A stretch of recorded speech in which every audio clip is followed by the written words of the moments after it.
बीड जिल्ह्यामध्ये किती बॉस, किती आका, किती गँग्स आणि किती दहशत, हे प्रश्न पडावेत असे एक एक व्हिडिओ, एक एक किस्से, एक एक घटना दिवसेंदिवस समोर येत आहेत. धनंजय मुंडे आणि वाल्मिक कराड संबंधांवरून आमदार सुरेश धस यांनी टीका केली, पण त्यांचाच कार्यकर्ता सतीश भोसलेचे कारनामे समोर आले. हे ताजं असताना दुसरे आमदार संदीप क्षीरसागर यांच्या पीएच्या दमदाटीचा एक व्हिडिओ समोर आला. मग माजलगावचे आमदार प्रकाश सोळंके यांच्या निकटवर्तीयाचा व्हिडिओ आला आणि एकच चर्चा सुरू झाली. पाहूया गँग्स ऑफ बीडचा आढावा घेणारा हा खास रिपोर्ट.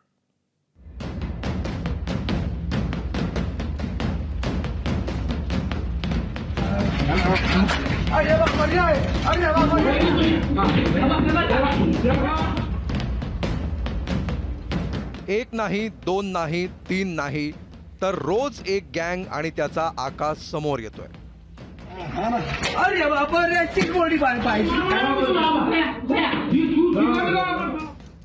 याची सुरुवात झाली धनंजय मुंडे वाल्मिक कराडांच्या जोडीपासून. आणि जेव्हा धनंजय मुंडेंचा राजीनामा झाला तेव्हापासून बीडमधल्या दहशतीचे, मारहाणीचे, गुंडगिरीचे एका पाठोपाठ एक व्हिडिओ समोर येऊ लागले, ज्यात आष्टी परिसरातील धस खोक्याभाई यांच्या पाठोपाठ बीडमधले आमदार संदीप क्षीरसागर आणि त्यांचे पीए कार्यकर्ते चर्चेत आले. इतकंच काय, तर खुद्द संदीप क्षीरसागर यांची एक कथित ऑडिओ क्लिपही व्हायरल झाली, ज्यात दावा असा आहे की संदीप क्षीरसागर नायब तहसीलदारांनाच धमकावतायत.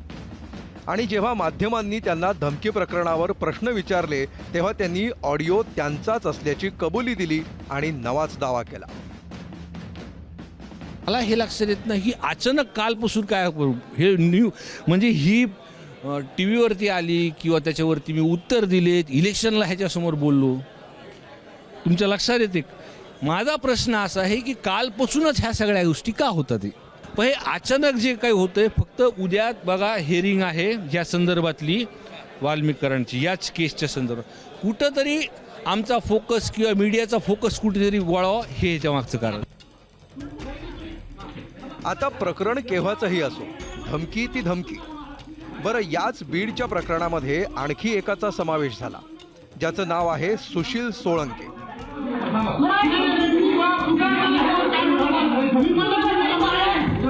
हा व्हिडिओ आहे 31 ऑगस्ट 2024चा. ठिकाण आहे बीड जिल्ह्यातलं माजलगाव.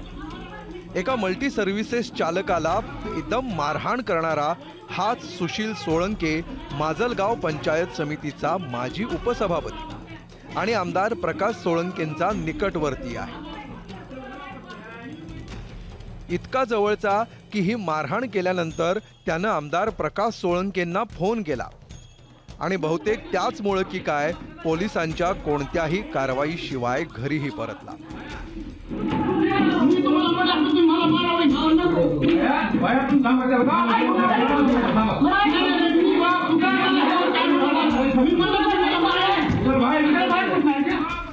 आता हे सगळं प्रकरण काय होतं ते खुद्द आमदार प्रकाश सोळंकेंनी सांगितलंय, कारण आज ते या व्हिडिओ सोबतच आपल्या एका सामाजिक वक्तव्यामुळे चर्चेत आले होते. या प्रकरणामुळं अशा पद्धतीनं जुने प्रकरणं 2-2, 3-3 वर्षाच्या पूर्वीचे उकरून काढायचे, हे काय माध्यमाची बरोबर नाही आहे. तुम्ही त्याच वेळेस दाखवलं असतं तर काहीच म्हणलं नसतं आम्ही. पण आता 2 जुने प्रकरणं दाखवायची, हा काय तो काय, हा गुंडगिरी करतो. बरं, आमदार साहेबांच्या कार्यकर्त्यांच्या दहशतीचा हा काही एकच व्हिडिओ नाहीये. आता हा व्हिडिओ पहा, जो आहे 10 एप्रिल 2024चा. तेव्हाच्या तहसीलदार वर्षा मनाळे यांच्याशी दमदाटी करत प्रशासनावर दबाव टाकण्यासाठी हा सुशील सोळंके आमदार प्रकाश सोळंकेंना फोन करतोय.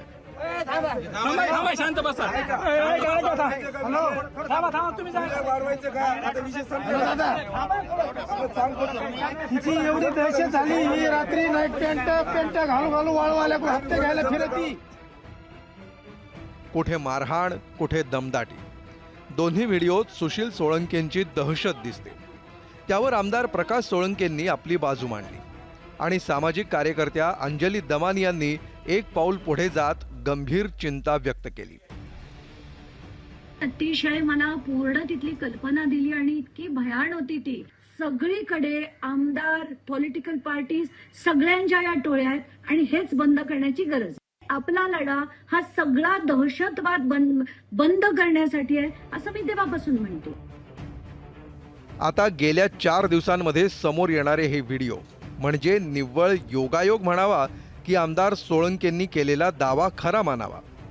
ज्यांनी धनंजय मुंडेंविरोधात गेल्या 90 दिवसांमध्ये आवाज मोठा केला होता, धनंजय मुंडेंच्या राजीनाम्यासाठी रान पेटवलं होतं, त्यात सुरेश धस, संदीप क्षीरसागर आणि आता प्रकाश सोळंकेंच्या कार्यकर्त्यांचे राडे एकामागून एक समोर येत आहेत.